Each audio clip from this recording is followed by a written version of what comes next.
అసత్యం జన్మిస్తుంటుంది. భయం కారణంగా మనిషి మనసు చింతతో, సంఘర్షణతో నిండిపోతుంది. వానిలో ఆలోచించే శక్తి నశించిపోతుంది. మనసుతో పాటు తర్కం కూడా నశిస్తుంది. భయం వలన మనిషి మనసులో కాఠిన్యం జన్మిస్తుంది. వాని జీవితమంతా దుఃఖభరితమవుతుంది. జీవితంలో ఆనందం లేకుండా పోతుంది. సచ్చిత్ ఆనందం, సచ్చిదానందమే పరమాత్మ స్వరూపం వచ్చా. భయం కారణంగా మనిషి పరమాత్మ నుండి దూరంగా వెళ్ళిపోతాడు. కానీ ఇంద్రుని పూజ మహాపరాధమేమి కాదు కదా మామయ్య?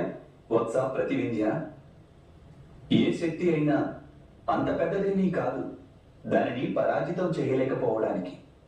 అలాగే ఏ అధర్మమైనా అంత చిన్నది కూడా కాదు దానిని పరాజితం చేయవలసిన ఆవశ్యకత లేనంతగా.